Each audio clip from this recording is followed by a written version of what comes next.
Асқар Мамин қызметіне кірісе сала үкіметтің жаңа құрамын жасақтады. Енді Әлихан Смайылов қаржы министр ғана емес, премьердің бірінші орынбасары. Ал Бердібек Сапарбаев Ақтөбе облысынан кетіп, Астанадан жаңа қызмет тапты.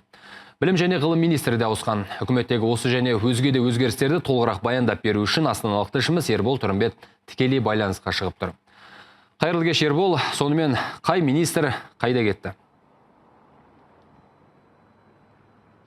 Асыл үкіметтің жаңа құрамы бүгін түс қайта бекітілді. Осы күнге дейін міндетін ғана атқарып келгендері бүгіннен бастап жаңа қызметтеріне кірісе бастады. Біреулері бұрынғы креслосына қайта жайғасса, біреулер жаңа қызмет тауып жатыр. Енді осыларды тізімдеп айтайық. Президент үкімет басшылығына Асқар Маминді ұсынды. Мәжіліс көп созған жоқ. Министрлердің қатарында қызметі қарқындап өскен Әлихан Смайылов болды. Қаржы министрінің үкіметтегі орны қандай екенін жуырдағы кеңейтілген отырыста елбасының өзі көрсетіп берген еді. Сол әсер етті ме екен, қаржы министрі болғалы 5 ай өткен ол енді үкімет басшысының бірінші орынбасары қызметін қатар алып жүреді. Сағынтаевта бұрын 4 орынбасар болса, Маминде 3. Смайыловтан бөлек Гүлшара Әбдіқалықова мен Жеңіс Қасымбек Маминге орынбасар болды. Ал Сағынтаевтың тағы бір орынбасары болған Ерболат Досаев енді ұлттық банкті басқарады.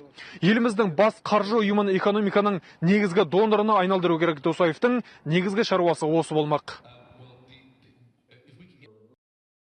Бизнеске берілетін несиенің үстеме пайызын төмендетіп, 5-7% деңгейінен асырмауымыз керек. Мысал үшін президент тапсырмасы бойынша экономиканы қаржыландыруға бөлінген 600 миллиард теңгені айтсақ болады.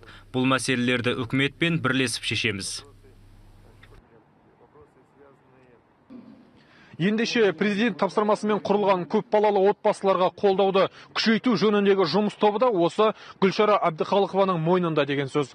Бұдан былай үкімет жиындарынан Тимур Сүлейменов, Мәдина Әбілқасымова, Ерлан Сағадиев, Өмірзақ Шөкеев пен Дархан Қалетаевты көрмейміз. Есесіне Ақтөбе облысының әкімі Бердібек Сапарбаев еңбек және халықты әлеуметтік қорғау министрі болды. Оған енді бала туғанда берілетін әлеуметтік төлемдерді түгел жаттауға тура келеді. Ал Сүлейменовтың орнына орынбасары Руслан Дәленов ұлттық экономика министрі болып тағайындалды. Жеңіс Қасымбектің де орынбасары Роман Скляр иемденді.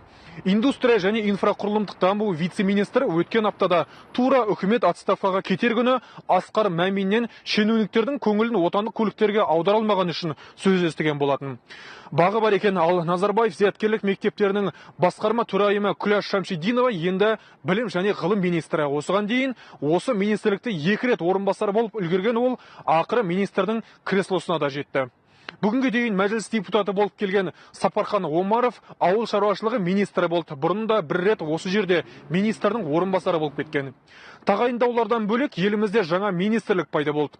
Үкіметтегі 16 министрліктің біреуі қысқарып, қоғамдық даму министрлігінің бүкіл қызметі Дәурен Абаевтың қарамағына өтті. Олар енді ақпарат және қоғамдық даму министрлігі деп аталады. Сонымен үкімет құрамындағы 18 адамның жартысы орнын ауыстырған немесе жаңадан келгендер. Қалғандары бұрынғы орындарында. Алматы, сөз сіздерде. Рахмет, үкіметтің жаңа құрамын таныстырған астаналық тілшіміз Ербол Тұрымбет.